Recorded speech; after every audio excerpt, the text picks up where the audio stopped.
Tá pegando meu aí? Tá. Não, só o seu Começa- pai. Começar a gravar. Só tá pegando o pai? Bem, gente, muito obrigado pela presença de todos vocês. Está começando hoje a última palestra da Liga Junguiana aqui na Semana da Psicologia na Universidade de Taubaté. E para encerrar essa semana, a gente resolveu fazer uma apresentação que já foi feita anteriormente no seminário Caminhos Junguianos, no caso, o seminário interno, que é feito semanalmente entre os grupos de pesquisa do Caminhos Junguianos, que é um grupo de pesquisa da Federal de São João del Rei e da Federal de Juiz de Fora, que é um grupo do qual eu faço parte. E nesse grupo foi separado dois grupos, basicamente, um para estudar arte e outro para estudar religião, tudo isso dentro do escopo de pesquisa que está vinculado ao Museu das Imagens do Inconsciente. A gente está pesquisando, basicamente, quais que eram as referências da Nízia Silveira na pesquisa sobre religião e arte. E eu fiquei no subgrupo de religião. E daí, no subgrupo de religião, cada membro foi selecionado para fazer, basicamente, uma resenha, uma apresentação sobre um volume da obra do Jung, que se chama Psicologia da Religião Ocidental e Oriental. Essa versão aqui contém 6 volumes em um só, porque é uma versão mais antiga. Mas daí eu escolhi o livro que se chama Símbolos da Transformação na Missa. E o porquê disso, basicamente por conta do padre Mauro Martins Ferreira, que é, aqui na foto, ele é essa pessoa aqui, ó. Qual delas você acha que é? Esse aqui, na verdade.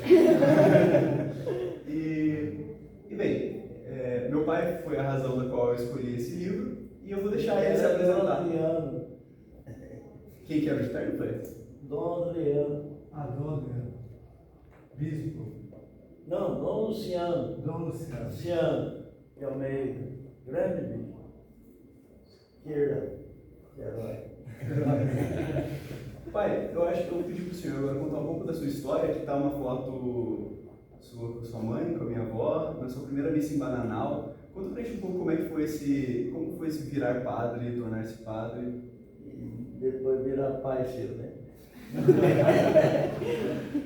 Eu até, quando ele propôs a minha participação, eu disse: posso apresentar como Padre Mauro? Eu falei: não, eu sou o Padre Mauro. Só que você não esqueça de colocar lá entre parênteses, egresso, né? Porque eu deixei o ministério. Fui padre por 10 anos. Bom, primeira vez a educação, né? Que Dom Paulo Freire, amigo Antônio. Uma boa tarde a todos vocês. É um prazer estar junto. É motivo de alegria muito grande. Até porque a psicologia caminha bem que junto com a Igreja Católica, no que diz respeito a coisas muito importantes. E uma delas, a psicologia deu a psicologia deu à Igreja Católica um instrumento maravilhoso, que foi a jogar por terra a questão do suicídio, né? Porque não há muito tempo, eu peguei ainda esse tempo no meu exercício federal, se uma pessoa cometesse suicídio, não era permitido nem que entrasse o corpo dele na igreja. Mas, dados os estudos que a psicologia fez, e chegou-se à conclusão, que eu não sei se é uma conclusão definitiva hoje, de que alguém que comete o suicídio, no mínimo, ele não está no uso normal da razão. E, em função disso, foi abolido essa teoria de que o suicida não poderia receber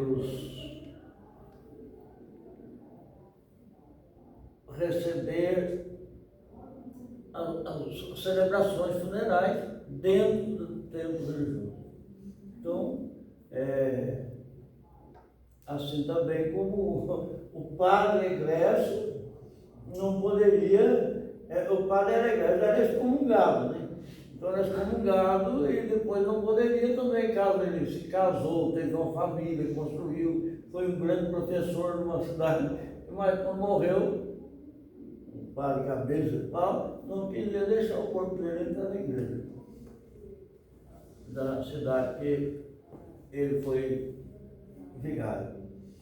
Mas então é uma alegria sempre a gente poder caminhar junto.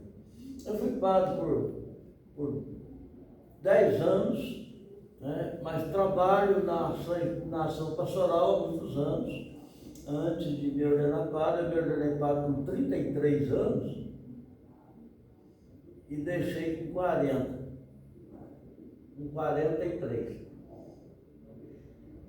ou mais um pouquinho. Por que ser padre? Porque bateu na minha mente a ideia de servir a Deus, servindo especialmente os mais carentes, os mais pobres. Porque quando a gente olha, vê que essa qualificação de pessoas ficaram sempre lá no fundo da igreja. E nessa trajetória de ordenação, eu fui ordenado em 82, portanto, durante a ditadura militar, vivi um seminário de filosofia, por exemplo, tinha 2 sargentos em toda a aula de história, de geografia, até na aula de geografia tinha 2 sargentos. Psicologia e na sociologia, então, aí nós aprendemos na rua, né? Falamos, ó, sujeira. Então tinha sempre a sujeira. E debaixo disso eu fui ordenado com um bispo que era muito chegado com os militares. Então eu fui caminhando nesses 10 anos e fui criando situações de conflito entre eu e o bispo, entre o bispo e os militares. E aí então eu fui, durante esse tempo, eu entrei em conflito com o Ronaldo Caiado, da UDR, União Democrática Ruralista. Eu batizei de União dos Demônios Rurais. E aí isso redundou num aborrecimento com o meu bispo. Você está falando, a vice-presidente da UDR é membro da Irmandade Nossa Senhora, é presidente da Irmandade Nossa Senhora em Aparecida. Aí então foi uma encrenca aos pouquinhos, sabe? A medida aqui. Aí aparece um jornalista, que tinha o nome de Fernando, o Jornal do Brasil. Eu tinha dado uma entrevista na Rádio Clube de Guaratinguetá, onde eu desci os cachorros. E o tema era a questão agrária. E nessa questão agrária, eu falei, isso teve uma boa divulgação na região, porque a sessão de Câmara era transmitida, e isso redundou num domingo, numa véspera de carnaval, o jornalista do Jornal do Brasil me aparece na casa paroquial. Eu tinha acabado de chegar da roça, estava todo cabelo comprido, molhado, roupa, já tinha tirado os chinelos para ir subir para o banho, bateu na porta para vender o jornalista. Molhado, sujo, roupa suja, barro, de lama. Eu tinha ajudado a desatolar uma vaca que tinha caído numa lagoa lá. O rapaz veio pedir socorro, eu fui ajudar. Aí ele botou, saiu manchete do Jornal do Brasil. Um domingo de carnaval. Padre hippie excomunga a UDR. Aí ficou suficiente, né? Aí foi matança, aí veio depois, eu logo depois enfrentei, tive problema com os militares, para quem conhece, os militares tinham, não sei se tem até hoje, um programa chamado CISO,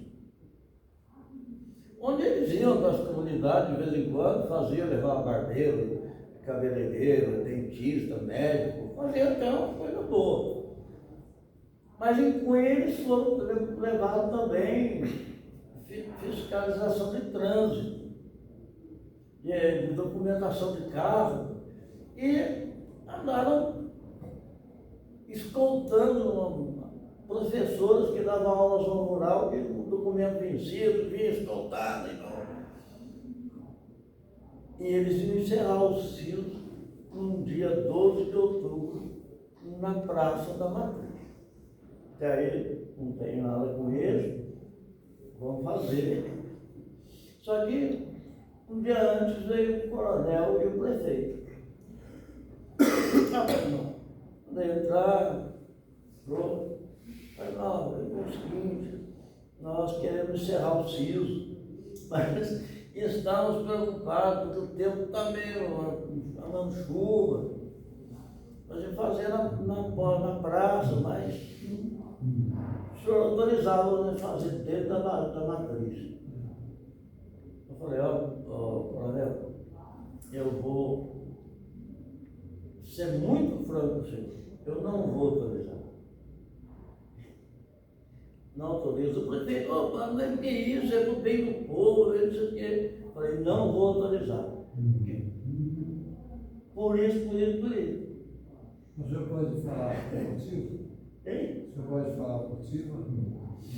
Porque eles tinham fiscalizando documentação de trânsito das professoras, trazendo elas sob escolta, né? Da cidade, uma professora que dava aula a 24 quilômetros para Lavar do Tanque, quase 19, 20 quilômetros, escoltada para a delegacia, que o documento estava sem vencer. E outras coisas que eles andavam fiscalizando lá, prendendo pessoas. Aí, por essas e outras coisas que eu já vinha lá de trás, né? Falei para ele, aí ele fez uma pergunta fatal. Padre, o senhor está com medo da gente tomar a sua igreja? Falei, não, coronel, isso não pode. Mas eu estou com medo, não sei, tomar o Brasil de volta, igual foi em 64. Aí ele não tem. Mas a missa minha era às 7, vai acabar às 8. Eles não podiam ter o encerramento deles enquanto não terminasse a missa. Então, na hora da missa, eu falei para o meu ajudante da carteira, liga os microfones da igreja, vai falando da igreja para a rua. E estava tudo verde a praça, né? Soldado para lá, soldado para cá, militar para cá, para lá, posição de sentido ali. Aí eu peguei o livro do Cardeal Arno, Brasil Nunca Mais. O livro do Cardeal Arno, Brasil Nunca Mais. E fiz uma exposição das torturas que ocorreram na ditadura militar. Bom, no dia seguinte, você não fala mais nada, é o telefone do filho, tem telefone do jornal, aí era uma confusão mundial. Mas aí eu fui caminhando, e até chegar um momento que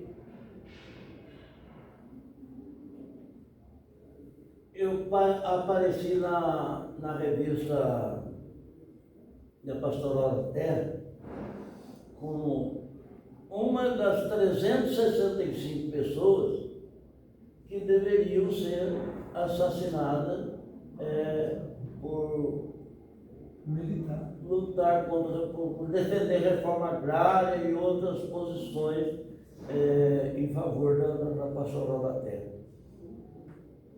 Dentre os 365 estavam os 3 padres, e os 3 dois foram mortos.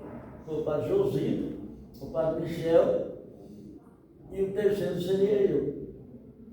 E nós fomos condecorados juntos no Encontro Nacional dos Padres em Itaici, com a medalha do Mano da Caru. Então nós fomos, aí a partir disso foi, e para não alongar muito, né, senão não era só assunto. Eu fui então, ameaçado de morte. 20 anos depois, eu soube que eu fui salvo que o pistoleiro de aluguel esteve em Cunha para fazer o serviço. Só que eu fui ajudado por uma ex-traficante que eu ajudei a tirar do tráfico e ajudei a família dela. Então, ela salvou minha pele. Então, uma mão lavou a outra, né?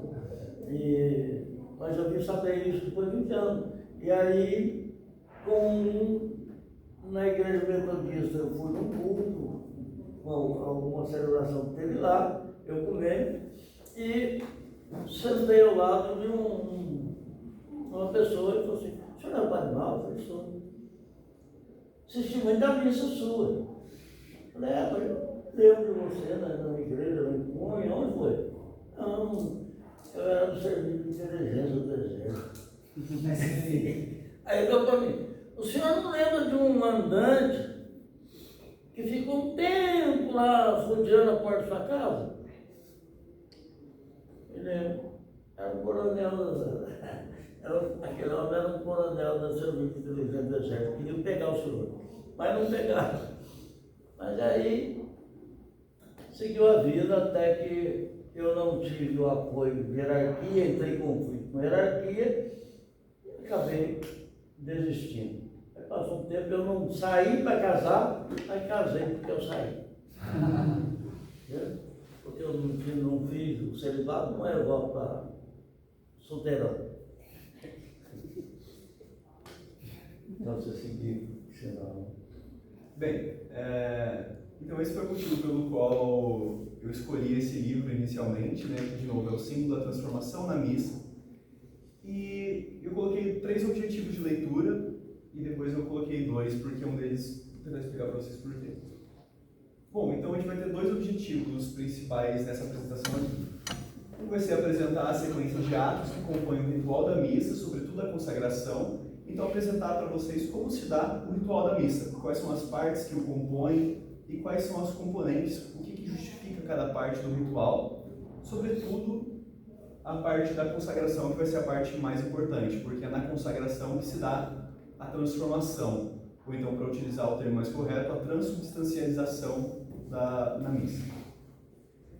O segundo objetivo que foi cortado seria demonstrar 2 paralelos históricos entre o simbolismo do sacrifício e a transubstancialização, justamente porque essa ideia de sacrifício ela não é uma ideia só cristã, é uma ideia humana, então ela reaparece espontaneamente em toda a humanidade, desde aborígenes australianos, o teotequalo asteca, que seria uma das coisas que eu colocaria ali, ou então na Idade Medieval, com visões de sacerdotes. E a terceira vai ser uma discussão sobre o sacrifício e a transformação de um ponto de vista psicológico. Então, se vocês observarem, o objetivo 1 e o objetivo 3, eles são contrapostos. Um é apresentar o ponto de vista litúrgico do ritual da missa e o outro é apresentar o ponto de vista psicológico, ou seja, fazer uma interpretação sobre o ponto de vista litúrgico, utilizando a metodologia do Jung. O livro ele é baseado em 4 capítulos, ele é subdividido em 4 capítulos. A introdução é basicamente umas referências à missa no Novo Testamento e observações sobre sua estrutura e o significado que a missa tem, já no Novo Testamento. No segundo capítulo, são as fases do ritual da missa. No capítulo 3, seriam os paralelos entre o simbolismo do sacrifício e da transformação cristã em outras culturas. No texto, o Jung vai trabalhar mais com o teotequalo asteca, que é um ritual de sacrifício asteca. e com uma visão de Zósimo, que era um medieval da década de 13, do século XIII, se não me engano. E depois a gente vai propor, o quarto capítulo seria sobre a discussão do sacrifício e a transformação de um ponto de vista psicológico. Então, o relato mais antigo que nós temos da Eucaristia é lá em Coríntios, capítulo 11, versículo 23 ao 26, e se diz assim: Porque recebi do Senhor o que vos transmiti. O Senhor Jesus, na noite em que foi entregue, tomou o pão, e depois de dar graças, partiu e disse: Isto é meu corpo, que se dá por vós. Fazei isto em memória de mim. E do mesmo modo, depois de cear, tomou o cálice, dizendo: Este cálice é o novo testamento do meu sangue. Todas as vezes que o beberdes, todas as vezes que o comerdes, este pão e beberdes deste cálice, anunciarei a morte do Senhor, até que ele venha. Então, inicialmente, a missa ela também está vinculada ao momento da Santa Ceia, porque é lá onde Jesus vai vincular o corpo dele ao pão e o sangue dele ao vinho. E é esse ritual que vai ser rememorado em toda a missa cristã. Quer comentar alguma coisa? Em memória de mim. É interessante aqui que eu nunca vi nenhum padre explicar isso para o povo, a não ser ele. Em memória de mim,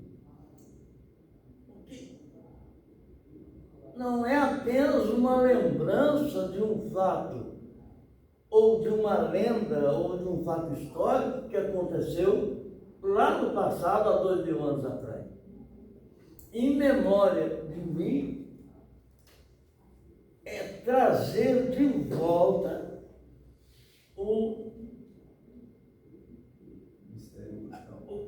aquele ato que aconteceu há 2000 anos atrás. Em memória de mim, é o passado se atualizando no altar. É o passado que se atualiza, não é outro sacrifício ou apenas uma lembrança daquele sacrifício, mas é o único sacrifício de Cristo, que é trazido na celebração do altar. E essa é uma ideia arquetípica. Por quê? Ela é uma ideia que se remete justamente à ideia de que o mundo está sendo destruído e que ele precisa ser renovado através do sacrifício. Só uma licença, por gentileza, posso ajudar?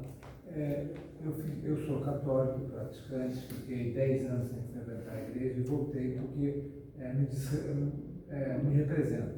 O rito de ir à igreja todo domingo às 10 horas faz parte da minha crença, eu gosto do ritual, seja ele qual for. Quando você diz lá, este cálice é o Novo Testamento do meu sangue, exatamente dessa forma, o Novo Testamento não aparece quando o padre diz. Por quê? Ele se coloca muitas vezes como nova aliança. Aqui a gente está baseando no cânon latino, no cânon romano, perdão. Então é uma forma bem... Mas não é o que é dito no ritual da igreja. É o que... Dessa forma não, né? Cada padre vai dizer...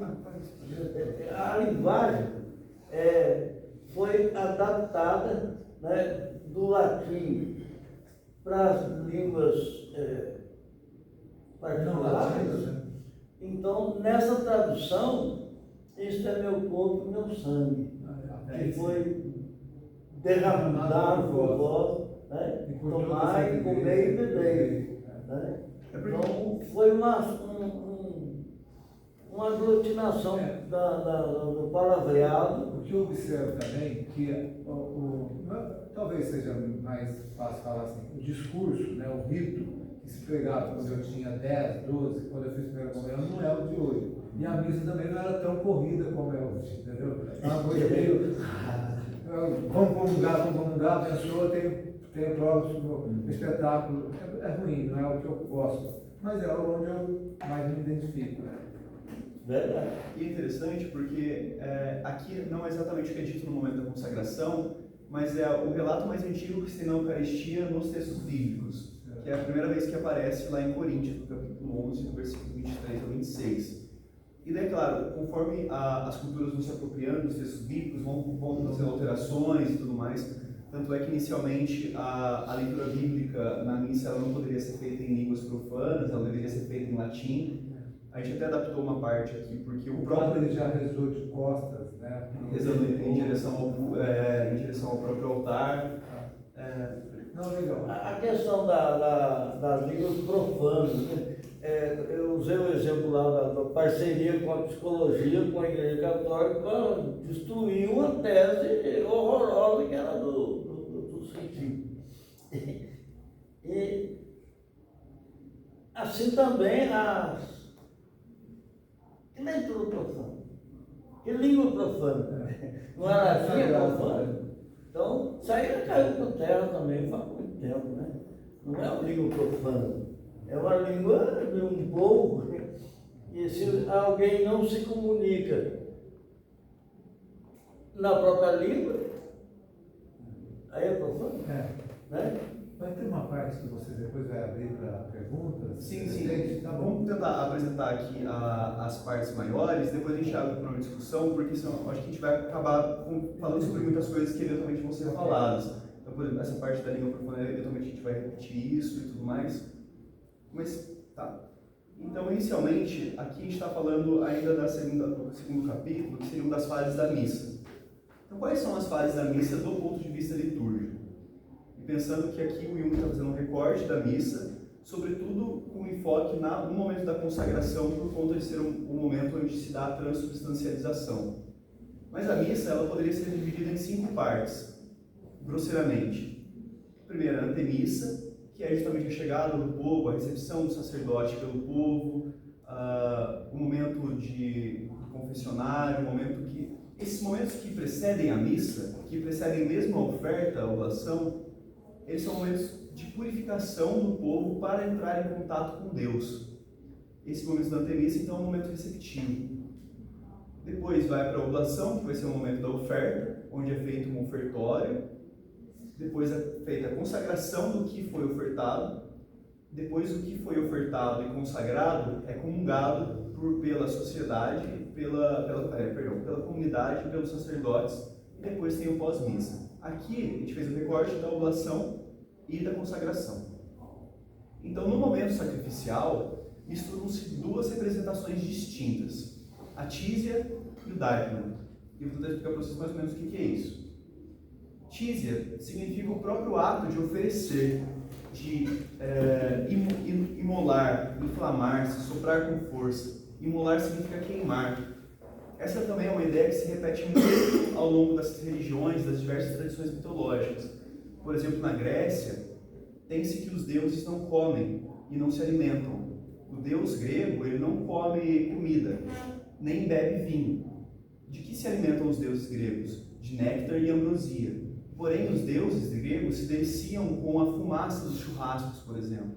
Então, fazer uma grande ceia na Grécia era também uma forma de oferecer aos deuses esse espírito, essa matéria sutil, essa tísia.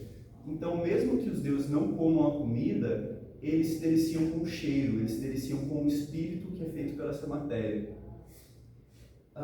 E também aqui a gente vai pensar nesse soprar com força, com um fogo sacrificial, assim, sabe?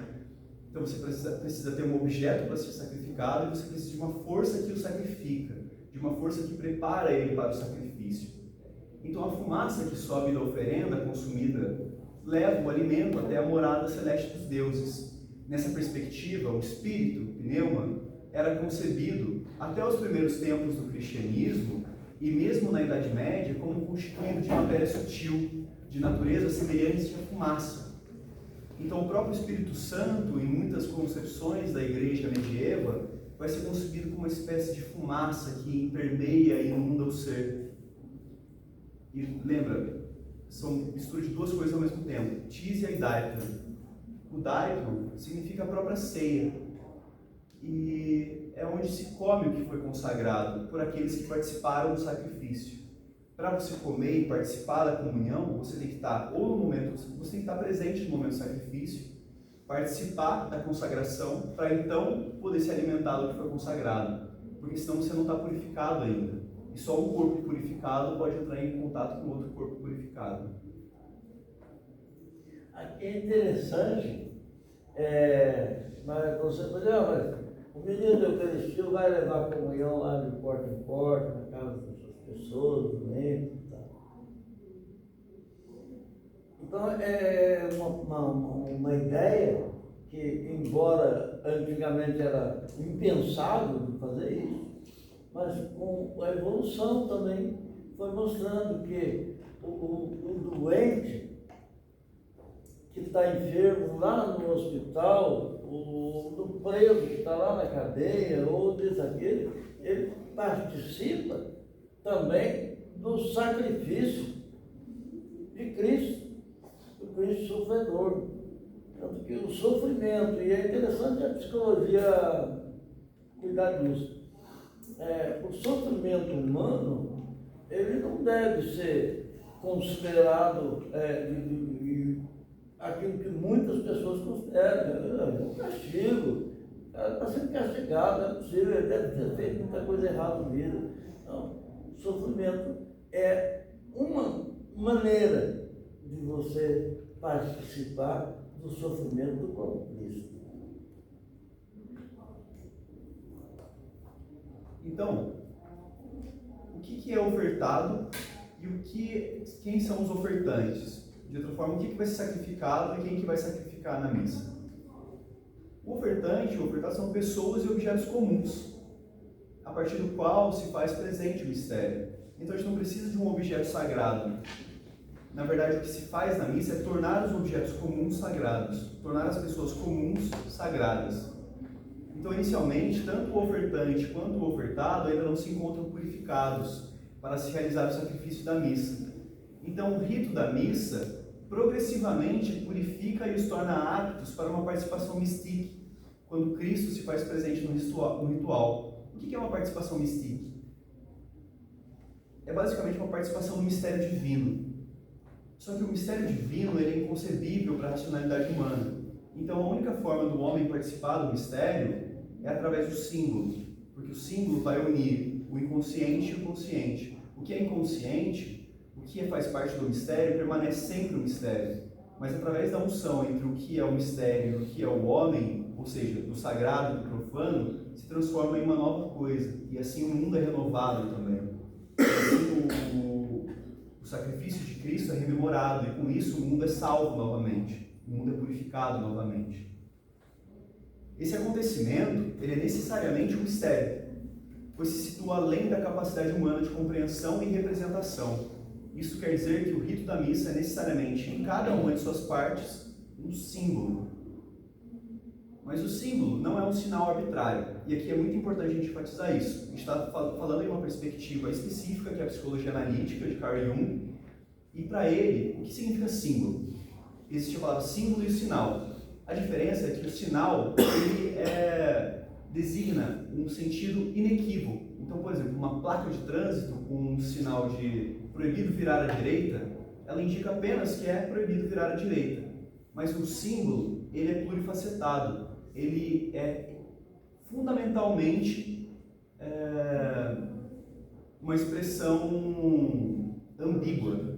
E ele compõe diversos significados nele e ele nunca se esgota, porque o símbolo é a junção entre consciente e inconsciente. E o inconsciente permanece para sempre um mistério que é impossível de ser reconhecido pela consciência. Então, o símbolo ele não é um sinal arbitrário e intencional de um fato conhecido e compreensível, mas ele é uma expressão de caráter reconhecidamente antropomórfico, por isso mesmo limitada, válida apenas em certas condições de um conteúdo sobrenatural. Por essa razão, só é compreensível dentro de certas condições. Então, o símbolo é, na verdade, a melhor expressão possível, mas está muito abaixo do mistério que significa. Nesse sentido, a missa é um símbolo. E veja, o símbolo, ele não elimina o mistério, mas ele é só a forma humana mais próxima possível de se reconhecer o mistério. Então é como se a gente pegasse o mistério, pegasse a consciência humana, juntasse as duas, e a forma que é possível de se reconhecer esse mistério é através do símbolo. Então, desde que a missa é um símbolo antropomórfico de algo sobrenatural, ou seja, como se o símbolo traduzisse o mistério para o homem, que ultrapassa a capacidade de compreensão do homem, o seu simbolismo também pode ser objeto de investigação da psicologia comparativa e analítica. Sua contribuição e esclarecimento se referem-se natural e exclusivamente à expressão simbólica da missa. Então aqui a gente tem uma limitação epistemológica do que o Jung faz quando ele vai abordar o fenômeno religioso. Ele só quer abordar o fenômeno religioso do ponto de vista simbólico e psicológico. Porque se você for abordar do ponto de vista teológico, você entra num mundão que está fora da psicologia. E o Jung pretende apenas fazer psicologia. Então ele respeita muito a teologia, por exemplo. A questão de se Deus existe ou não, do ponto de vista metafísico, não é importante. Porque o que é importante é que existe no homem uma representação de Deus que causa algo e que o afeta. Então, a partir disso, tem como a gente estudar como esse algo afeta o homem do ponto de vista simbólico. Então, os ritos, as fases do rito. Inicialmente é feita a oblação do pão. Oblação significa oferta. É a oferta da hóstia feita pelo sacerdote. Então, primeiro o sacerdote levanta a hóstia, que está sobre a patena, que é uma lâmina de metal onde se coloca a hóstia. Então, ele levanta a hóstia em direção à cruz no altar, e esse levantamento significa uma elevação, uma espiritualização do pão. E quando ele faz o sinal da cruz, ele relaciona aquele pão, que era um pão comum, ao sacrifício de Cristo. Então ele começa progressivamente a vincular o pão profano a algo sagrado. Então ele começa a espiritualizar o pão e assim preparar o pão para um oferecimento ritualístico. Veja, você não pode pegar um pão na padaria e oferecer ele como um ritual. Você precisa preparar aquilo, um ritual antes, para então oferecê-lo. Então assim ele relaciona o pão à morte de Cristo na cruz, caracterizando o pão como um sacrifício. Então, essa é a ideia de um corpo imperfeito e leproso, que é a ideia daquele corpo que precisa ser purificado para então participar do mistério. Quer comentar, pai? Bom, primeiro é que esse cara aí sou eu, né? Segundo, está ali um outro sacerdote. Quando eu estou celebrando essa primeira missa em Manaus, ele já tinha 48 anos. Ele é de Taubaté. Mas tinha 48 anos que ele estava em Maranhão. Então você vê as duas histórias se juntando. E vocês observam que quando eu estou fazendo a elevação da hóstia, ele também está elevado. Ou seja, ele está tão celebrante quanto eu. Por isso ele é um concelebrante. Aí tem aí uns dois detalhes aí que depois vai chegar na hora da veste do padre e a história desse padre. Eles vão gostar. Então, é interessante entender também que o sacerdote ele não é o senhor da oferta, mas ele é apenas a causa ministerial da oferta.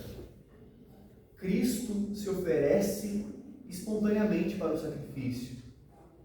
E o homem ele é apenas o que possibilita e opera esse oferecimento. Então o sacerdote ele é apenas um ministro, um servo que opera a graça. Ele não é como num ritual xamânico, onde o xamã ele possui o poder de fazer a graça. O poder da mágica acontece por conta da voz do xamã, através da fala do xamã. Na missa católica não se dá assim. Na missa católica, o padre é apenas a causa ministerial, a graça é divina, o padre é apenas um homem. Então não há uma identificação do sacerdote com a graça que ocorre, como em outras culturas onde se identifica, por exemplo, o sacerdote ao Deus. Por exemplo, existem rituais na Índia, onde quando o rei vai ser entronado, ou quando ele vai receber a coroa, ele levanta a coroa, por exemplo. Quando ele levanta a coroa é como se ele levantasse o cosmos. E aí o cosmos todo é identificado na figura do rei. Quando ele coloca a coroa, o eixo do cosmos passa a ser o próprio rei. A pessoa do rei é então identificada com Deus. Não acontece isso na missa. Isso é muito importante. É interessante a gente não perder de vista aqui a ideia do sacerdote como alguém que vai se colocar como representante de Cristo. Assim que é preparado o pão, nós vamos para a preparação do cálice também. E ela é mais solene que a preparação do pão, porque o vinho é mais espiritual do que o pão. Isso se dá por uma série de coisas, assim, mas inicialmente se dá porque o vinho, enquanto uma bebida alcoólica, o álcool, na tradição humana, ele simbolicamente representa algo que anima. Então, por exemplo, o vinho está relacionado às festas, aos bacanais, ao carnaval, aos ritos orgiásticos, ao rito que empolga o ser humano, enquanto o pão está relacionado à terra, ao trigo que nasce da terra e alimenta o homem e dá corpo ao homem. Então, por isso, o vinho representa o espírito, enquanto o pão representa o corpo. E por isso também o pão vai ser um representante do feminino e o vinho do masculino. A preparação do vinho se inicia com a mistura de um pouco de água. E a mistura da água com o vinho se dá porque é conferida a água o caráter ílico, ou seja, físico, significando a materialidade humana. Então veja, você tem uma bebida que ela é espiritual e você precisa transformá-la e misturá-la com a própria materialidade da vida humana. Então para isso é pingado gotas de água no cálice de vinho. E essa mistura indica que a humanidade ela se encontra indissoluvelmente misturada também com a divindade. Depois que você pinga a água no vinho, é possível desmisturar os dois, separá-los, né? Então, pouco a pouco, vai se estabelecendo uma conexão mística entre os objetos sacramentais, o sacerdote, a comunidade e Deus, na medida em que isso tudo vai se elevando. Então, imaginem que como se fossem as coisas ganhando tônus espiritual cada vez mais e progressivamente mais. Uma vez... Você vai comentar? Eu acho bastante interessante, porque eu acho que grande parte das pessoas que frequentam a missa não tiveram orientação suficiente para a compreensão mínima desses gestos, desses símbolos. E a partir de uma conscientização comunitária, as coisas passam a ganhar outras dimensões. Desde o ato mais simples da missa, que é que começa a missa com o nome do Pai, do Filho e do Espírito Santo, o canto de entrada, depois veio o candidato, veio o ato, veio a saudação, é a comunidade recebendo, se colocando na presença de Deus, para chegar nesse ponto da consagração, ele está envolvido no ambiente espiritual. Então a elevação ela vai funcionar como um estado de suspensão e que prepara também uma espiritualização do vinho. Então também é uma invocação do Espírito Santo que acontece. Lembra, gente, tudo isso que a gente está falando aqui é do ponto de vista litúrgico, depois a gente vai passar para o ponto de vista psicológico. Então a invocação do Espírito Santo ela acontece através de um chamamento também. Vinde ao santificador, que se segue à apresentação do cálice, referente a essa espiritualização.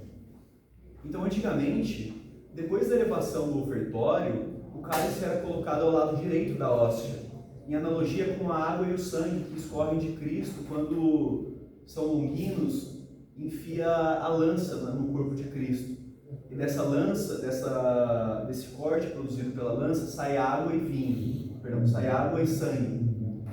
E percebam como a água e o sangue também representam a dupla natureza do Cristo.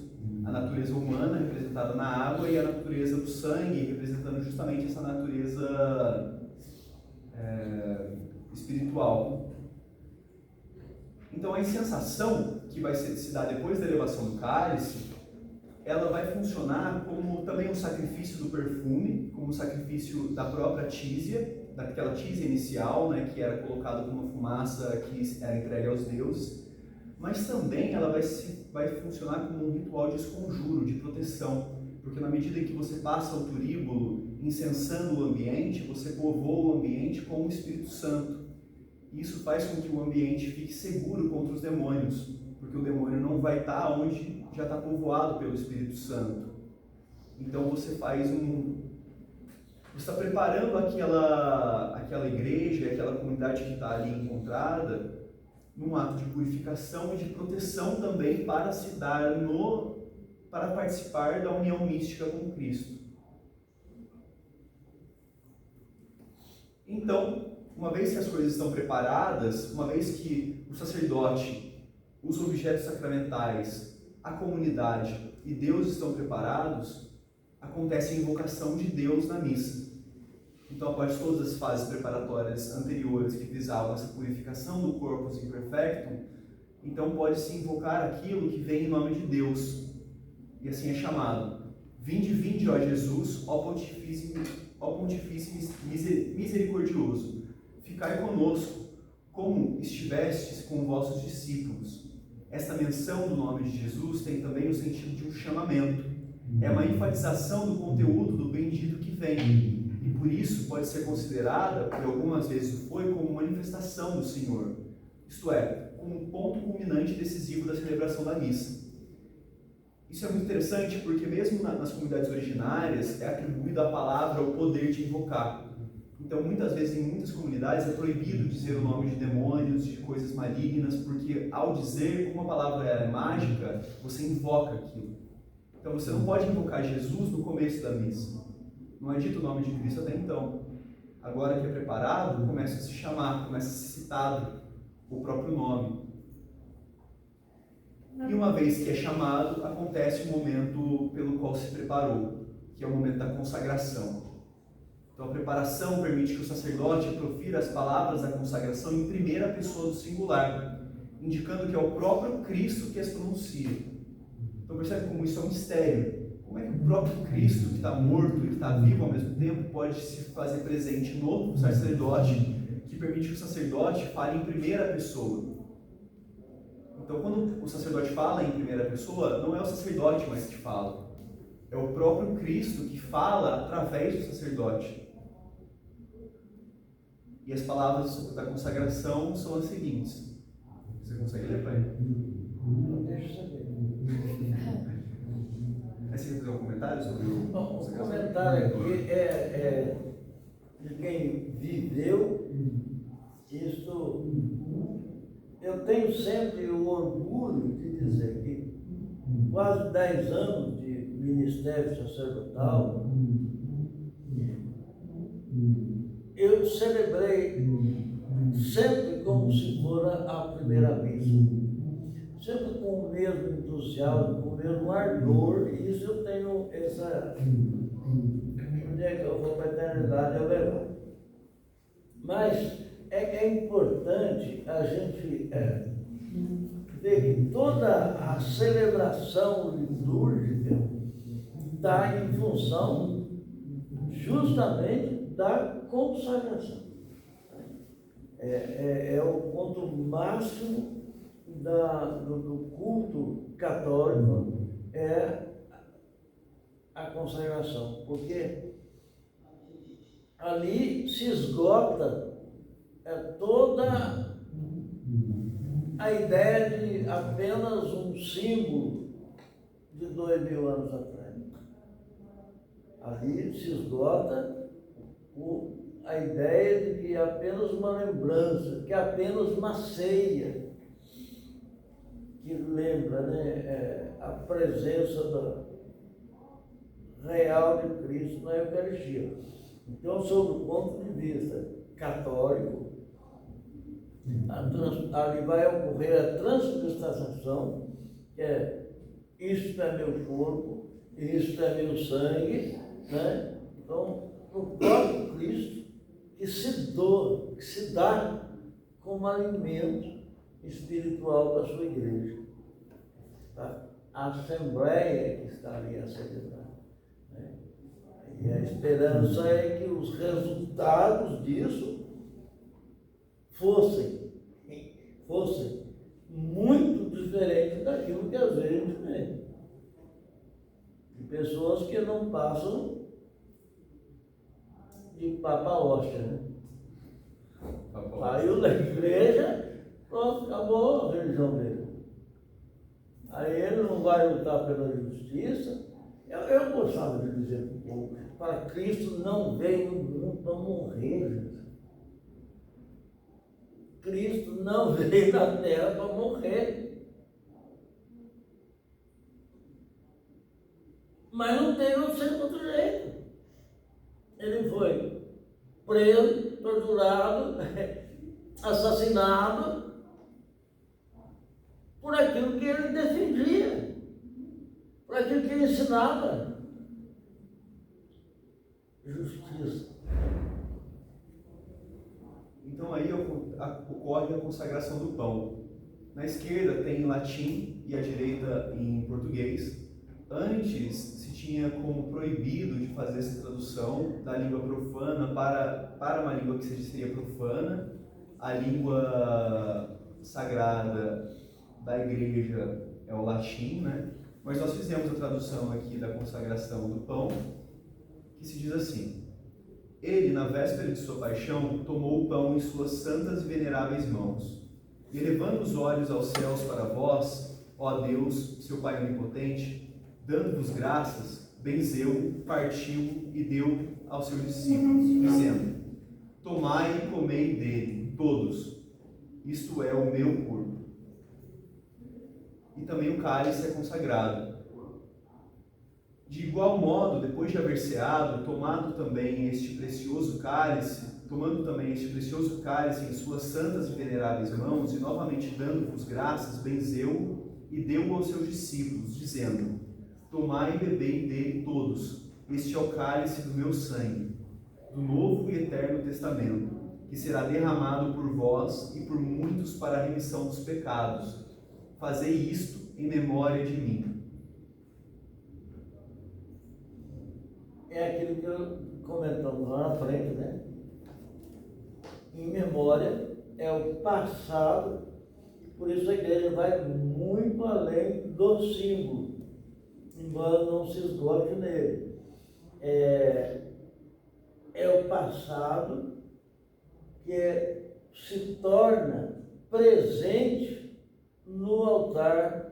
Não é outro sacrifício, mas o único sacrifício de Cristo se torna presente no altar da consagração. E essa é outra ideia arquetípica também. A ideia de que fazendo agora como os deuses fizeram, nós podemos atualizar o mundo. In ille tempore. Se nós fizermos como era feito desde os tempos imemoriais, nós podemos renovar esse mundo.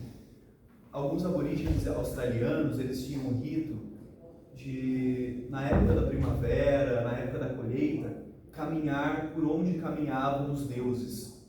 Mas apenas o xamã poderia caminhar como caminhavam os deuses. E ao caminhar como caminhavam os deuses, ao falar como os deuses falavam, ele traz à memória os deuses e faz presente de novo aqueles deuses no momento em que ele fala. E é isso que acontece na consagração católica. Quando o padre e toda a comunidade faz da missa essa cerimônia ritual, Cristo participa novamente ali com eles. E com isso, o mistério pascal é renovado, ele é revivido e se torna, e atualiza o mistério pascal também. Então, uma vez que o corpo e o sangue de Cristo estão presentes no mistério, acontece a grande elevação. O sacerdote levanta as substâncias consagradas e as apresenta à comunidade reunida. Então, quando ele apresenta essa substância consagrada à comunidade reunida, não é a visão de um pão e a visão de um sangue, de um vinho que a comunidade tem. É a visão do corpo e do sangue de Cristo. Portanto, é a visão do próprio céu. É uma visão beatífica.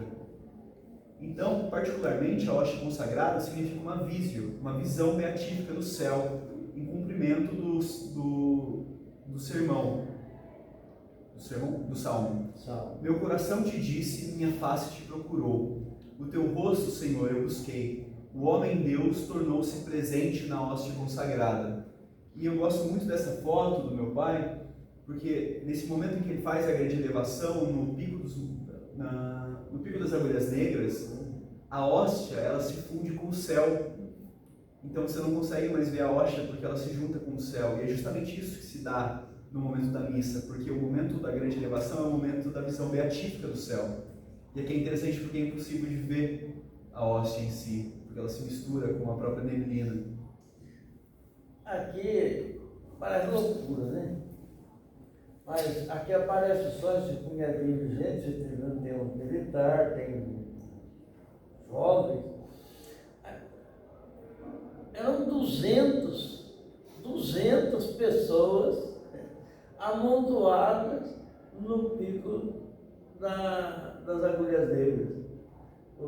Os cadetes da AMAN fizeram o propósito de levar 200 pessoas. Então, através do padre capelão, que era o do William, ele organizou os movimentos de juventude de Resende e para levar esse povo lá. Só que ele era um grandão, pesadão, e falou, vamos trocar. Eu vou para Bananal e você vem para cá. E você vai levar lá. Aí eles escalaram 4 cadetes. 4 cadetes do último ano, né? Do último ano. Para dar segurança para o padre. Eles me levaram lá, porque era escalada mesmo, né? Mas o interessante é a lembrança do que nós estávamos aí no meio das nuvens. E realmente eu não tinha percebido que a gente não via a hóstia. Mas foi uma experiência fantástica. Quer dizer, essa ideia, né? Na hóstia está todo o universo. Ela se une, quando é levada, ela eleva a ideia católica, essa, né, de que todo o universo se eleva na adoração a Deus em Cristo.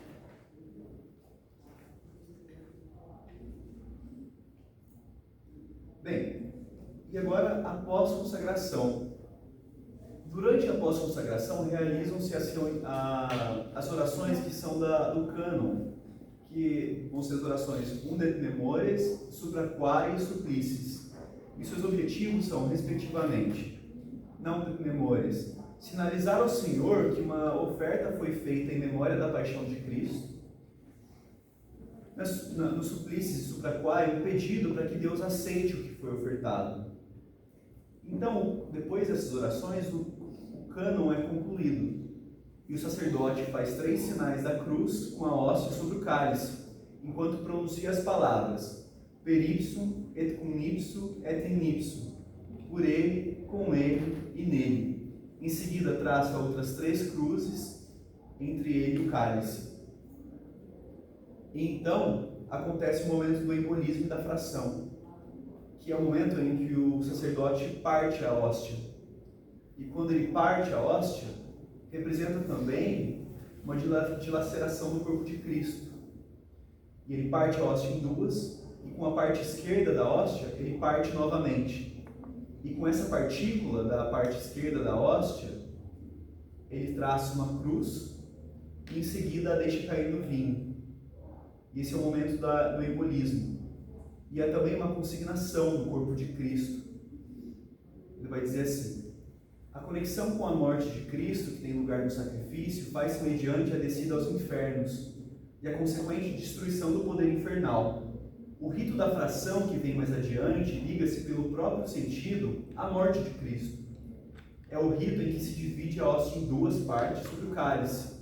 Da metade da esquerda destaca-se uma pequena parte de baixo da partícula para o ritual da consignatio, e depois da comixtio, que vai ser a mistura. E então acontece a comixtio, que vai ser justamente essa parte da mistura. O sacramentário leonino do século VII interpreta a comixtio como uma mistura das naturezas celestes e humanas de Cristo. Segundo essa concepção posterior, constitui também o símbolo da ressurreição, porque reúne de novo o sangue, a alma, presente no cálice, ao corpo do Senhor que jaz no sepulcro, numa inversão profundamente significativa do rito batismal, mediante o qual o corpo é mergulhado na água da transformação. Na comixtio, o corpo ele é mergulhado no vinho, como um símbolo do Espírito, gesto esse que corresponde à glorificação do corpo material. Então, quando a partícula da hóstia cai no vinho, representa duas coisas. Representa Cristo mergulhando no inferno, mas quando ele mergulha no inferno, o corpo dele se mistura ao espírito novamente. E através dessa mistura com o espírito, com o corpo de Cristo, ele ressurge. E quando ele ressurge, ele purifica todos os pecados, porque Cristo, quando ele desce ao inferno, ele resgata Adão, que é justamente o pecado inicial da humanidade, o primeiro pecador. E ao resgatar o primeiro pecado, você resgata todos os pecados. Que é essa ideia de que, ao buscar a primeira falha, você reconstitui o mundo todo. E assim o mundo todo é renovado quando Cristo ressurge. Aí é interessante a gente analisar, porque vai falar na questão do batismo também, né? Esse mergulho na vida espiritual, né? Esse reino espiritual que deve ser vivido na terra, né? Não estou falando de um reino espiritual que vai ser vivido lá no céu, sei lá onde. De uma vida espiritual vivida que proporcione o reino de Deus na terra. Por você, por mim, onde quer que eu ande, onde quer que eu esteja. Então esse é Aí a gente começa a se jogar nas consequências da minha fé, da minha religião, né? Que consequência isso está tendo na minha vida, na vida das pessoas? O fato dela ter esse alimento tão precioso para a sua vida, para a sua fé, o que está fazendo com isso? Então, só para a gente terminar esse segundo capítulo, para a gente recapitular as etapas da missa. Então, inicialmente, a missa começa com uma antecipação da vinda do Senhor. Então, começa com o Benedito que vem. Então, começa com quase com uma anunciação do Senhor, na verdade. E depois a consagração... Deixa eu cortar um pouquinho. Vai fazer... A missa começa com canto de entrada, a recepção do sacerdote. Não é o sacerdote que recebe o povo, é o povo que recebe o sacerdote como alguém que vai se tornar ali um representante de Cristo. Se não fosse isso, estava errado. Aí vem os cantos e tal. Aí o sacerdote dá o primeiro passo, né? Ele, como representante de Cristo, ele não se coloca como Cristo, mas ele coloca a comunidade, a Assembleia, na presença de Deus, que é Pai, Filho e Espírito Santo. Do Pai, do Filho, assim começa a missa. Aí, bendito, vinde a nós pessoas, bendito seja Deus que nos reuniu no amor de quem? De Cristo. Não é assim? Mas é uma missa. Como ele já colocou, para celebrar a missa, tentar criar um ambiente oportuno, né? Então, aí vem o ato penitencial. Confesso a Deus Todo-Poderoso e a vós, irmão, e a não ser, eu nunca vejo, dá um cutucão no marido, na mulher, nos filhos que está perto de você, e a vós, irmão, que pequei muitas vezes por pensamento, por palavras, atos e omissões. Então, funciona. Eu não posso comungar porque eu tive um mau pensamento. Eu não posso comungar porque eu briguei com a minha mãe, com a minha irmã, com o meu irmão. Eu respondi para o meu professor. Falei, corriqueira. Para isso, funciona o ato penitencial. Então, esse povo está preparado para o terceiro passo da missa, que chama a oração da coleta. Oração da coleta. E a oração da coleta, então mas já vai catar dinheiro do povo? Não. Ali o sacerdote, como representante de Cristo, deveria coletar todas as orações da comunidade. Dá tempo o povo rezar. Mas o padre diz assim, oremos. E ele já faz a leitura automática, não dá tempo para o povo rezar nada. Então, eu falo, oremos. Faça suas orações pessoais, particulares, suas intenções. Põe na missa. O povo adorava. E, bem, depois que é consagrado, ocorre uma união mística entre as partes integrantes do ritual. Por que é uma união mística? Porque ela não se dá no campo da consciência, ela se dá numa união entre a consciência e a inconsciência. É a participação do homem no mistério divino e do divino no mistério e do divino na materialidade humana. Então, são unidos, ofertante e ofertado, sacrificado e sacrificante. Cristo é sacrificado e sacrificante ao mesmo tempo, porque ele se oferta e ele é ofertado ao mesmo tempo. Então, uma autoimolação, um auto-sacrifício de Cristo, que é feito ministerialmente pelo sacerdote e pela comunidade. Depois, o corpo místico da missa é formado pelas partes que contemplam ambos sexos, o pão feminino e o vinho masculino, e o núcleo da missa é sempre o mistério pascal e o milagre da ressurreição. Então, o papel de Deus na missa é o de se entregar por completo por um ato de amor livre, que é apenas ministrado pelo sacerdote. Então veja, não é o sacerdote que causa a oferta divina, mas Deus se oferta e através do sacerdote ele pode de fato se ofertar. Então o sacerdote é uma ferramenta do auto-sacrifício. Então agora que a gente pegou o ponto de vista litúrgico, a gente vai fazer a interpretação psicológica desse ponto de vista. Talvez isso aqui fique um pouco complexo para as pessoas que ainda não têm leitura sobre psicologia analítica, mas se vocês tiverem alguma dúvida com relação a conceitos e tudo mais, é só perguntar, fiquem à vontade. Então a missa, ela possui dois aspectos que expressam a antítese entre o agir humano, sacerdotal, e o agir divino, de Deus. Mas ao mesmo tempo ainda tem um duplo aspecto de Deus e de homem-Deus, porque Cristo não é só Deus e não é só homem. Ele é um paradoxo. Ele é um homem-Deus. E esse duplo aspecto constitui um paradoxo que é fundamental para o sacrifício. O Cristo do Evangelho de João declara: eu e o Pai somos um. Quem me vê, vê o Pai.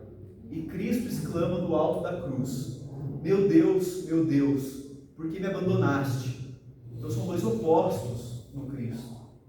De um ponto, ele está abandonado por Deus na cruz, e ele se sente abandonado pelo Pai, então ele está infinitamente distante do Pai. E do outro, ele é o Pai. Ele é um com o Pai. Quem o vê, vê o próprio Pai. Então tem que haver essa contradição para ser um símbolo.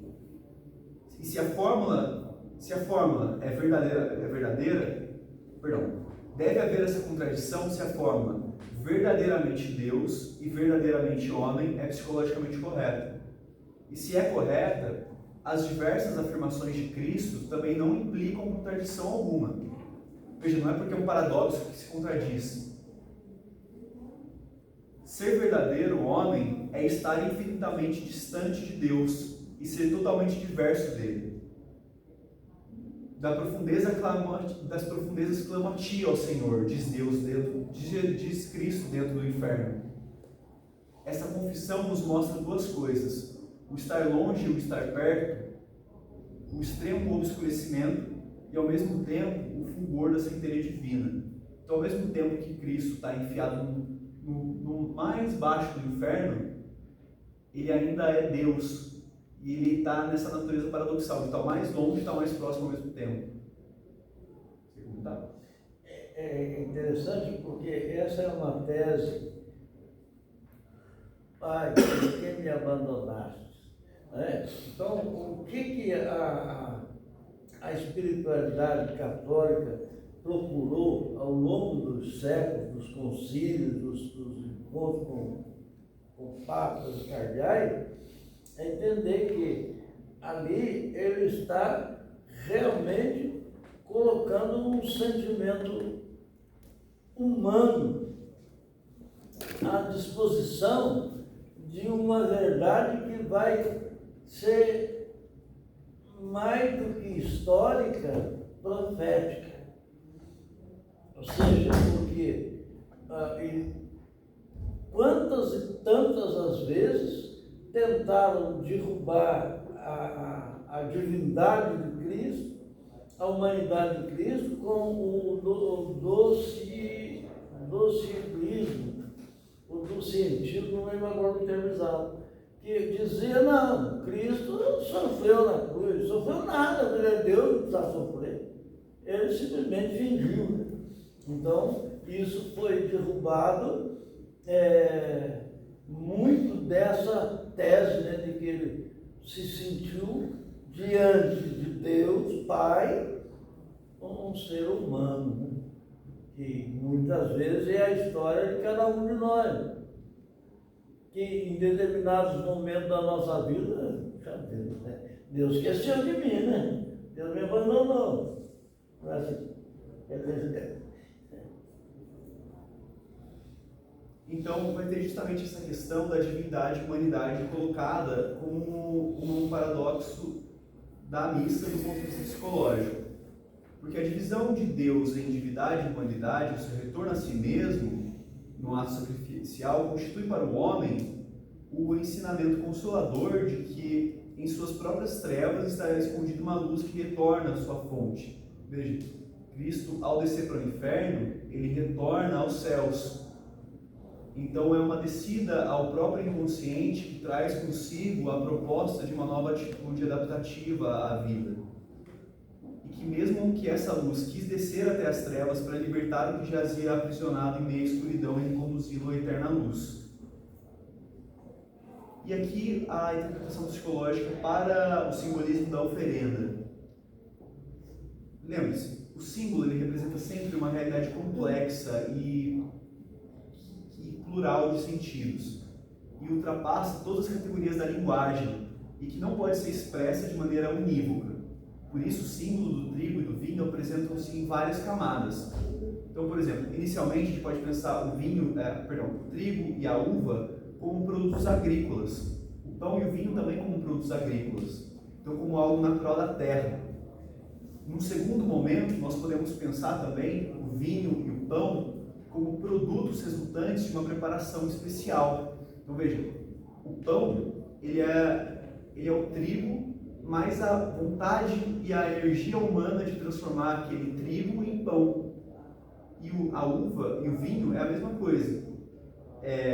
A uva mais a vontade humana e a racionalização dessa vontade, a organização dessa vontade, trabalho colocados na transformação. Então é a expressão de um desenvolvimento, de um desempenho psicológico, de um esforço da aplicação, paciência, devotamento e também da energia vital humana, de um modo geral.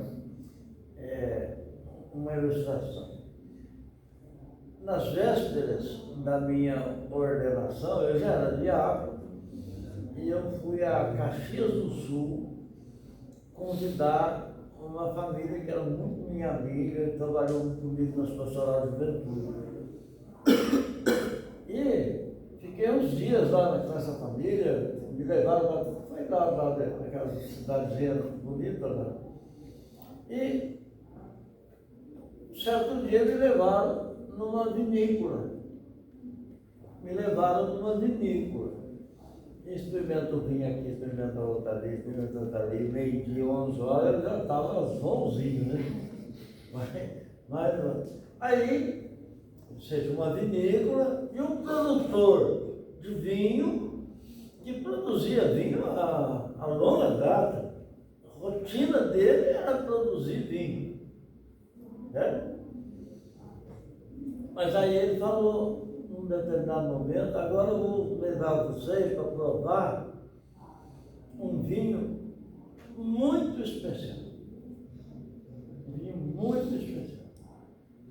Aí o Marcos, que era o meu companheiro, já ouviu, mas por que esse vinho é tão especial? Não.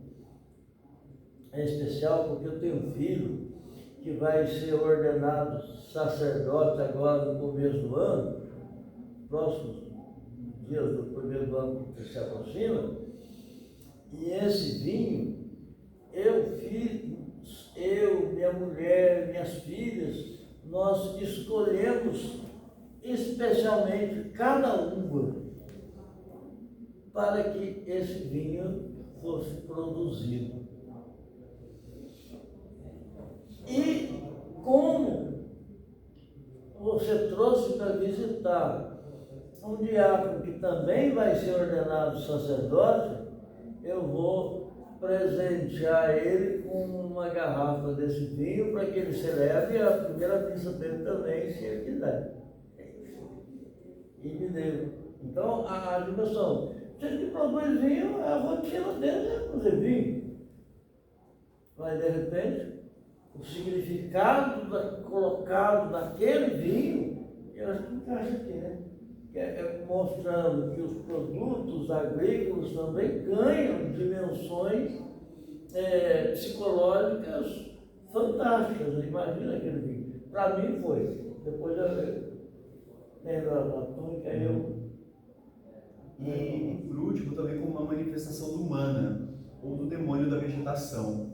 O que quer dizer isso? É justamente essa manifestação do humano, o demônio da vegetação, se dá por conta da projeção que nós fazemos da nossa própria psique nos objetos que permeiam o nosso dia a dia. E da questão de que, quando eu projeto algo sobre os objetos que povoam o meu dia a dia, esses objetos vão ganhando características da minha própria personalidade. Então veja, esse anel, por exemplo, ele poderia ser só um anel, mas foi um anel que meu avô me presenteou.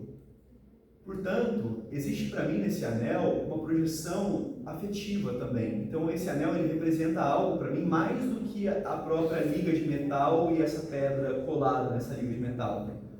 Esse anel para mim, portanto, ele significa outra coisa além disso. Essa é a parte consciente da coisa. Mas de uma forma inconsciente, eu posso pensar também que esse anel ele influencia a forma como eu ajo no mundo. Então imagine só, para uma pessoa que depende muito do trigo na colheita, imagine isso no começo da humanidade. Eu dependo completamente da colheita do trigo. Na medida em que essa colheita vai acontecendo, eu vou atribuindo a essa colheita também minha personalidade nisso. Mas eventualmente a colheita ela cessa. Então é como se Deus me subjugasse. Então essas projeções, elas vão vitimando o homem dos próprios objetos na qual ele projeta a personalidade deles. Então, por exemplo, quando você perde um objeto ou uma pessoa próxima, toda a libido, toda a projeção que estava depositada nesse objeto retorna a você. Então acontece o que hoje na psicologia a gente chama de depressão, por exemplo.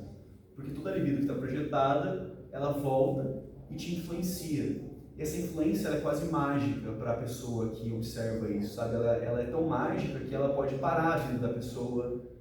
Mágica não no sentido de sobrenatural, mas para a pessoa tem um tom de magia, assim, sabe? Tipo, pô, perdi um anel e agora toda a minha vida se desencadeou e se esfarelou, assim, sabe?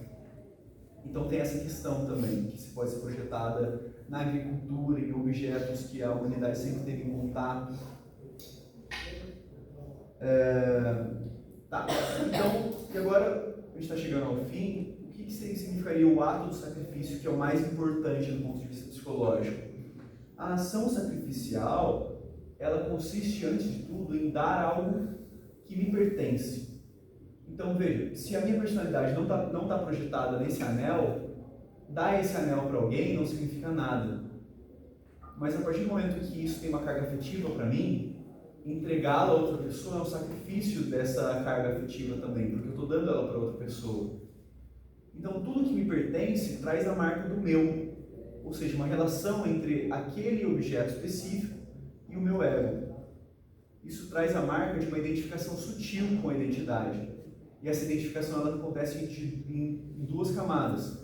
Primeiro, uma identificação consciente, esse anel é meu. E uma identificação inconsciente também. E daí nossos conteúdos inconscientes, enquanto não se tornam conscientes, eles permanecem projetados em tudo que é nosso. Desde que os objetos de minha propriedade são portadores de projeções, automaticamente se tornam mais importantes e desempenham funções que ultrapassam os limites daquilo que são em si mesmos. Então, um anel, qualquer coisa, ela deixa de ser só aquilo, ela se transforma em tudo aquilo que eu projeto sobre ela também.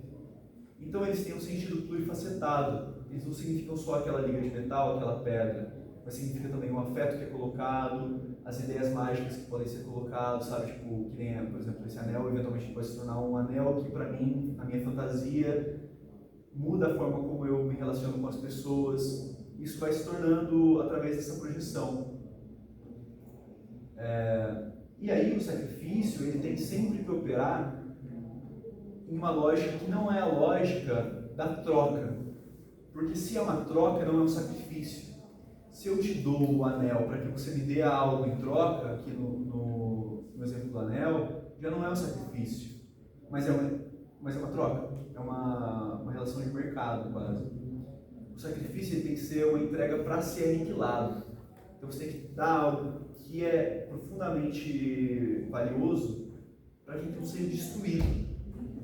Então na missa, o que se sacrifica ao sacrificar Cristo, psicologicamente, é a própria pretensão egóica de conseguir algo em troca desse sacrifício. Mas isso também, esse sacrifício, ele só é possível a partir de uma consciência de quais são essas pretensões egóicas. E é por isso que a confissão é extremamente importante para você fazer a consagração e a comunhão. Porque se você não confessa os pecados, você nem sabe qual pecado você tem que abrir mão, por exemplo. Nesse sentido, por exemplo, qual que é o problema do neurótico? O problema do neurótico, a neurose, ela é causada por um fator inconsciente. Então a primeira coisa que deve ser feita em psicoterapia é trazer o fator da neurose para a consciência. Uma vez que é trazido para a consciência, aí já não é mais uma neurose. A neurose se transforma num problema moral. E a pessoa pode tomar uma escolha a partir daquilo.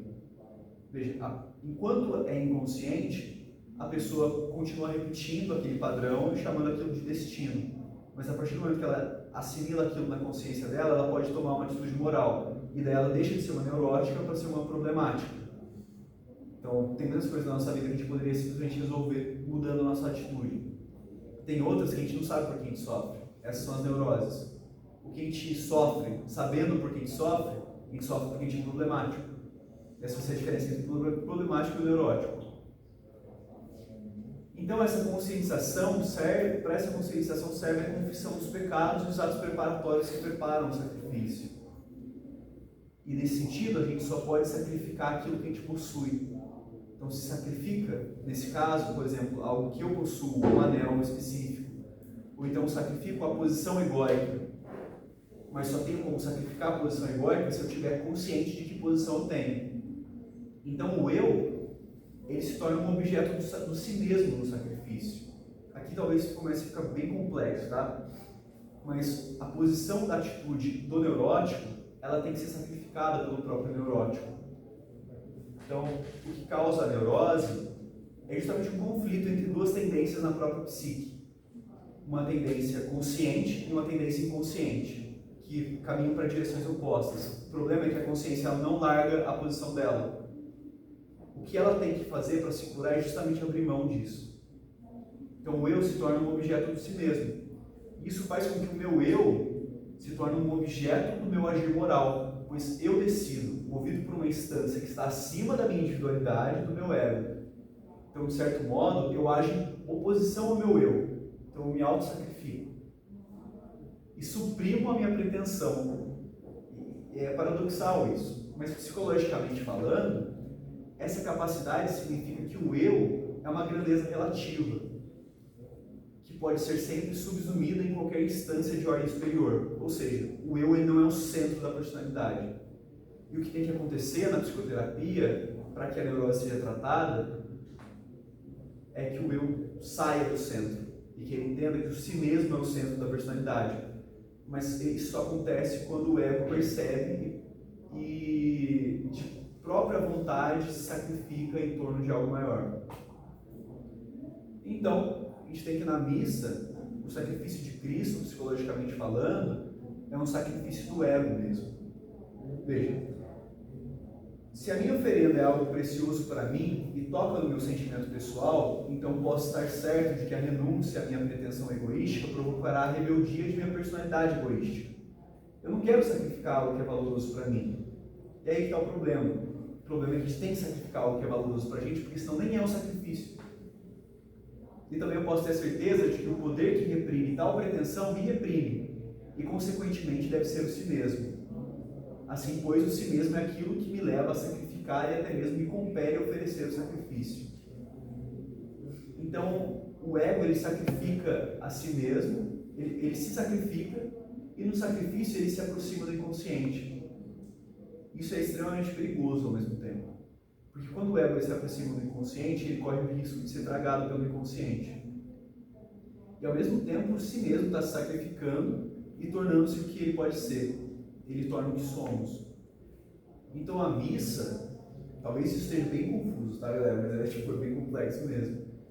A missa, ela visa conduzir a essa participação mística entre o sacerdote, entre Deus, entre a comunidade e os objetos sacramentais, para que através desse sacrifício algo novo surja. E consequentemente, essa identificação do sacerdote e da comunidade com Cristo, isto é, a assimilação na psique a Cristo, e por outro, uma interiorização da figura de Cristo na psique. Trata-se de uma transformação do mesmo tempo de Deus e da alma. Então você está preparando e elevando algo interno para ser sacrificado. E você faz isso através de uma repetição do mistério pascal para os católicos. E com isso é possível chegar na redenção através da imitação de Cristo. Então a consciência deve tornar a se ligar com o inconsciente, e o homem inconsciente com o seu centro, que é ao mesmo tempo o ponto central do universo. Assim poderão ser alcançados os objetivos da redenção e da glorificação do homem. Isso tanto no ponto de vista católico quanto no ponto de vista psicológico. O ponto de vista central do universo aqui se refere ao self. E essa redenção ocorre raramente. Por quê?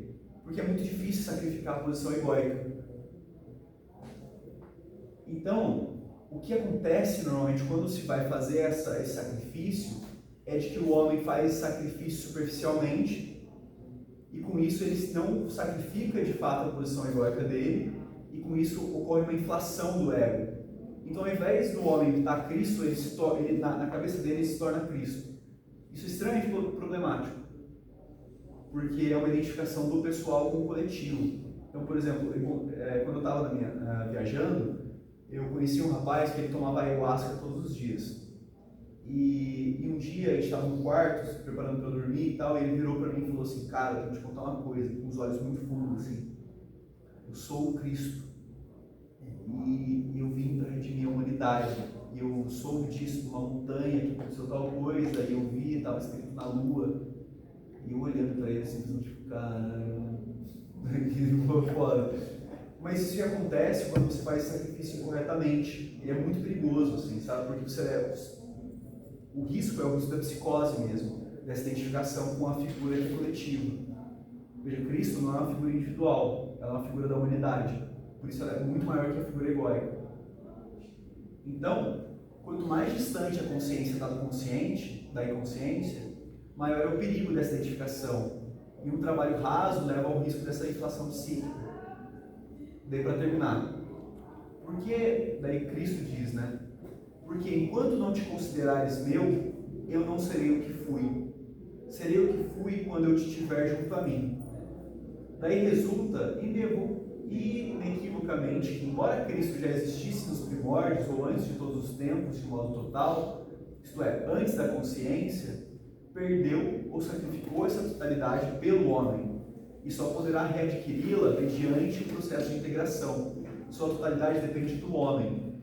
Psicologicamente, o self existe antes do ego, mas quando o ego passa a existir, o self ele só consegue se atualizar enquanto totalidade com a ajuda do ego. E na psicoterapia, isso vai ser uma das etapas finais da psicoterapia, onde o sujeito ele já adquiriu uma posição na sociedade e eventualmente ele abre mão dessa posição na sociedade para fazer um caminho que é só dele. E com isso ele se cura da própria neurose e vive o próprio sofrimento, que é o sofrimento do si mesmo, que é o próprio sofrimento, que nesse caso seria o sofrimento de Cristo, que é o sofrimento do si mesmo. Então, de forma a concluir,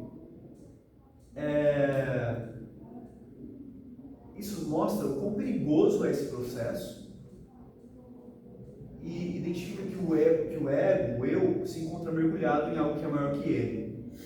Então, sem se conhecer, com todas as suas deficiências e obscuridades, ele converte-se em um Deus, julgando-se acima do homem comum e que não percebe a iluminação. Isso é bem problemático, porque quando o ego se perde do eixo do si mesmo, ele projeta o si mesmo exteriormente.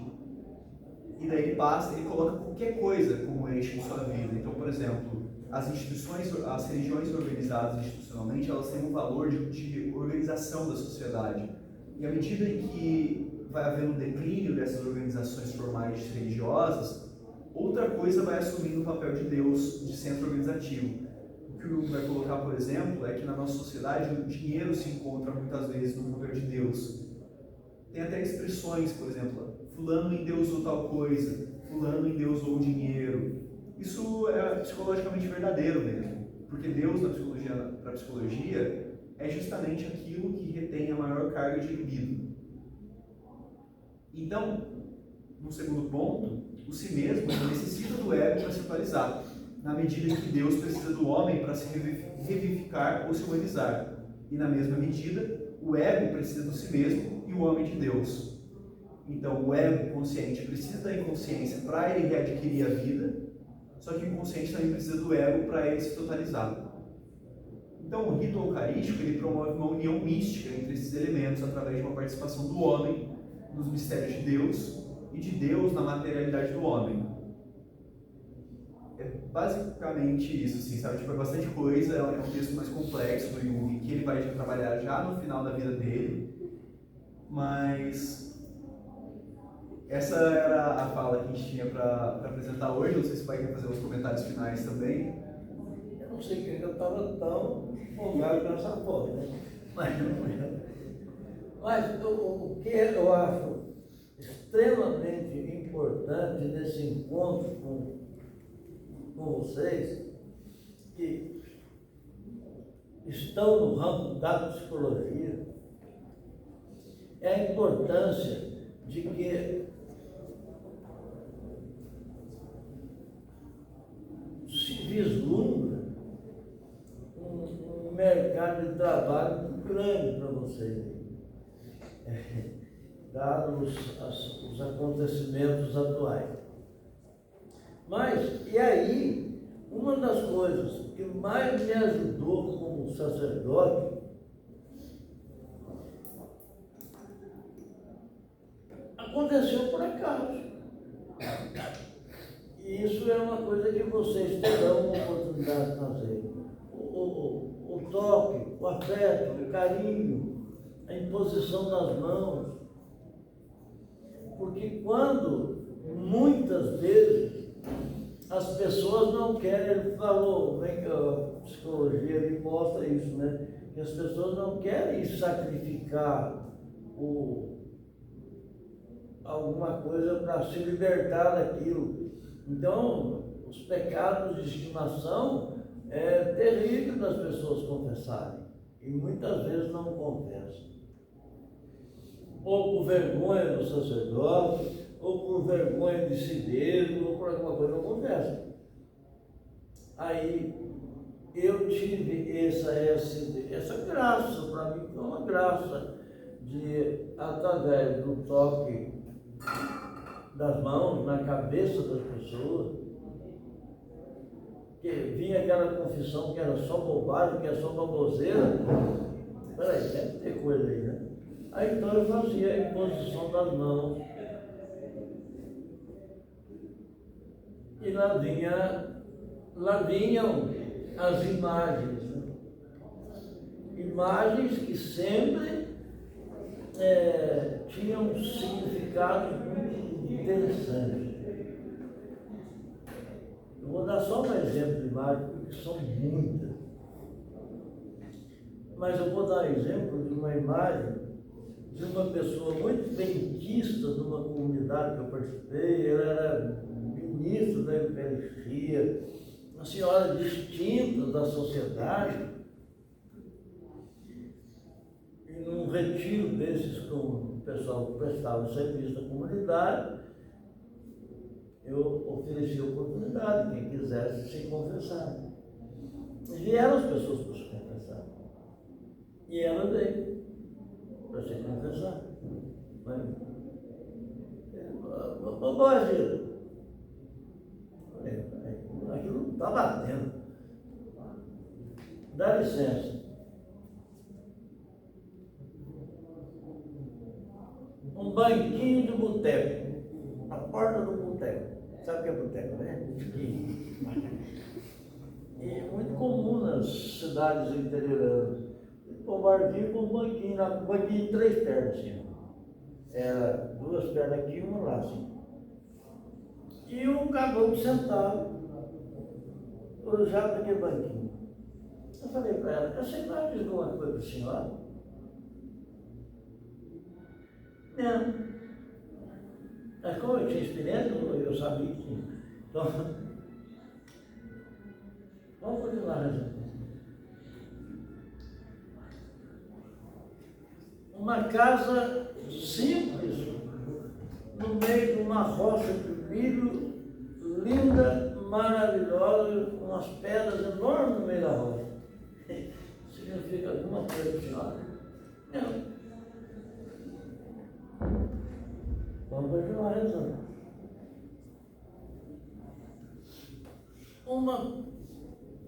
Uma mulher de biquíni tomando sol em cima da pedra. A senhora me diz alguma coisa para a senhora? Não. Será que eu vou errar no meio da vida? Vamos continuar rezando.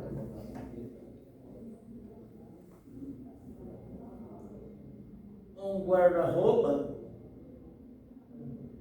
guarda-roupa, a imagem bem nítida na minha mente. Um guarda-roupa com uma porta, com uma dobradiça só, a porta meio pendurada e o espelho quebrado. Parece, diz alguma coisa para você nessa imagem. Ela começou a chorar, sabe? Viu? Chorou. Pois é, Padre Mauro, não tem jeito, eu tenho que falar tudo. Eu tenho que confessar tudo. O banquinho, o meu marido, eu e o meu marido, nós vivíamos muito bem, ele era bem empregado, mas ele perdeu o emprego e caiu na bebedeira.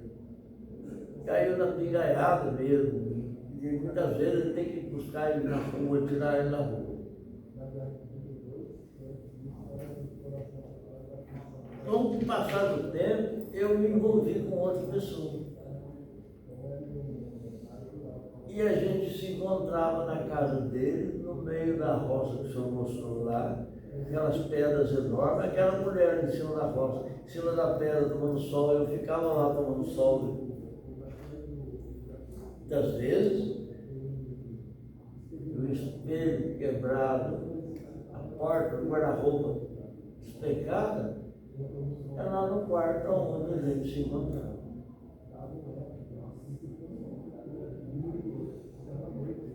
Ah, mas eu agora, por favor, eu falei, não preciso se arrepender agora. Vou ficar aqui mais uns 2 meses na sua comunidade, então eu vou te dar 30 dias para você tomar uma decisão. Não é se arrepender simplesmente. Vai tomar uma decisão. E não só você, tem mais gente envolvida aí, né? Tem um outro envolvido lá. Então, 30 dias você volta. Continua as suas atividades normais, se você quiser dar um tempo, você dá, mas continua. Mas o maior castigo dela era ver eu lá na frente do altar. Né? Aí eu já nem estou acostumado. Aí passaram uns 30 dias, ela veio, né? Veio, olha, pai, conversamos e decidimos parar com tudo isso. E eu sugeri na época a ela que cuidasse do marido.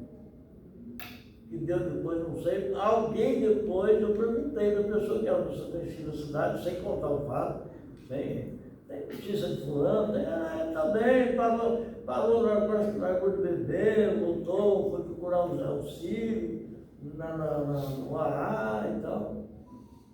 Parece que isso se encaminhou. Mas então você veja como o inconsciente das pessoas está guardando, né? Está guardando aquelas imagens que ela não tem conscientemente, não. Ela falou para mim, jamais eu teria coragem de confessar isso para o Senhor. Mas,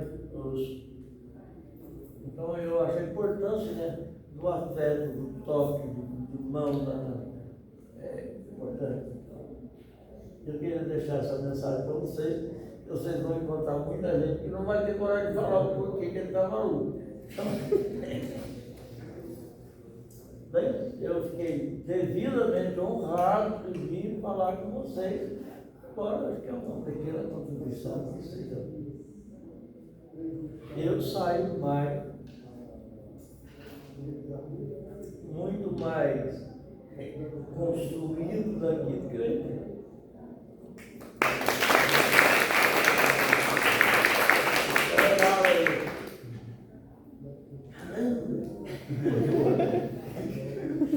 Parecendo a missa do padre que eu ia celebrar lá, eu fui substituir ele, né? O padre Bananal, que era uma excelente pessoa. Mas aquela foto de mim com ele lá, não sabe? Tem. Essa aí. Então, duas coisas interessantes nessa foto, né? Quando eu cheguei lá, a missa dele, a filmada levava crochê para fazer na missa. Porque ele, há anos que ele tinha uma agenda única, ele nunca trocou agenda. Então ele ia emendando. Tudo ele ia escrevendo naquela agenda. Mas para achar aquilo na agenda, era uma encrenca. Então no altar, ele começava a procurar. Então a mulher lá levava crochê para fazer. A primeira vez que eu fui assistir lá, que eu fui participar com ele lá depois, eu vi isso, né? Um monte de gente com crochê. Aí ele falou, pois é, a partir de domingo que vem, o Padre Mauro vai celebrar a missa das 10. Aí você, aí eu brinquei, eu borrachou de pensar. Pode largar o crochê em casa, viu? Que a missa dele levava vocês. Só para ler as intenções da missa, era 15, 20 minutos, ele ficava ali, era pose de fazer crochê. Mas ele ficou 48 anos em Paraná, tinha aquela história maravilhosa. Mas eu queria mostrar para vocês uma coisa importante. Está vendo essa túnica que eu estou usando? Essa túnica era um vestido de noiva. Eu fiz o casamento dela com o diácono, eu fiz o casamento, né? E aí ela doou o vestido para ser transformado numa túnica para eu celebrar a primeira missa da irmã. Até isso acontece na minha vida. Mas eu espero que um dia eu desencobre aquele livrinho que está lá, porque tem cada uma de muito engraçada, tem cada coisa linda, engraçada, coisa séria, né, que eu vi acontecer. Mas sai daqui crescido. E se tem alguma pergunta para o Padre Mauro, fique à vontade. Se quiser fazer alguma pergunta, também estou tranquilo. Eu vou brincar um pouco. Você pode fazer a pergunta que você quiser. Mas pode mesmo? Pode. Aí eles não tinham coragem de fazer. E dá aula no colégio. Fala, pode fazer a pergunta que vocês quiserem. Aí eles não tinham coragem de perguntar para mim, sabe? Então eu falei para eles, vamos fazer uma coisa? Cada um faz a pergunta que quiser, não põe o nome, não põe nada, põe na caixinha lá. Cada pergunta cabeluda. que vinha, mas eu respondia e eles ficavam. A primeira coisa era sexo, né? Então, eles queriam saber tudo. Então eu estou com um jeito paterno, amigo, né? Porque eu peguei uma sala que fazia 6 anos, que era a mesma turma na 6ª série. 6 anos. A mesma turma na 6ª série. Eu cheguei para eles, escuta, vocês. Aí eu comecei a fazer pergunta, né? O que você sabe fazer? Eu sei imitar. Quem você imita? Eu sei imitar o senhor. Então, vem cá mostrar, vem cá imitar. Era mais bem feito que eu. O outro, umas salas enormes, eu perguntei para ele, o que você sabe fazer? Eu sei subir parede correndo. Eu falei, olha a loucura, gente. A loucura minha mais do que Deus, né? Eu falei, a sala não me cuida. Olha, mas você sobe a parede correndo? Subo. Pode subir aqui? Pode. Foi lá atrás, ficou a carreira dele e ó. Pega igual. Daqui a pouco chegou o inspetor da mão. O que está acontecendo? Não, rapaz, trazer uma demonstração de circo. Mas aí eu fui ganhando eles, mas não conseguia aprovar. Porque eles não faziam mesmo, e aquela turma. Mas engraçado, né?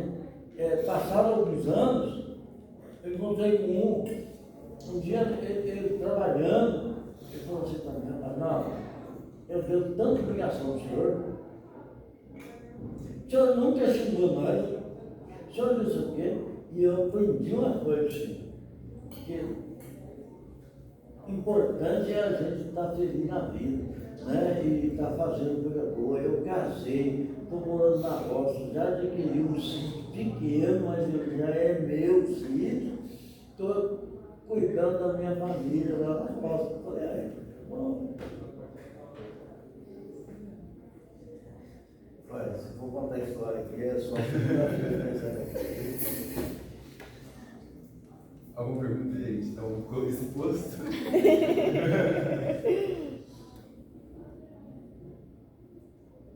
Uma pergunta que sempre fica na cabeça do povo. Por que você saiu? Né? Saiu para casar? Não. Casei porque eu saí. Nunca tive vocação para solteirão.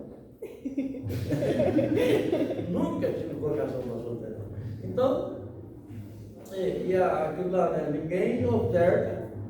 Se você não tiver o que ofertar, não tem valor, né? Então, aquilo que a igreja pediu daí, que era sublimação, para quê? Para configuração com Cristo. Cristo acho que Cristo precisava vir xeretar aqui no meio dessa confusão toda, né? Para ser preso, torturado, esmagado, né? Ele precisava, mas ele abriu mão da sua divindade enquanto ser humano, que revestiu-se de ser humano, né? E veio e levou até o fim uma coisa que não tinha nada a ver com isso. Morreu, ele não veio para morrer. Morreu porque assumiu. Com tantos amigos nossos que morreram porque assumiram lutas na vida de defender o trabalhador do campo, de defender o trabalhador. Muito vermelho existe, né? Nas histórias. Bom, muito obrigado por vocês terem tolerado nós aqui do Antônio, né? Muito obrigado. Fiquei feliz.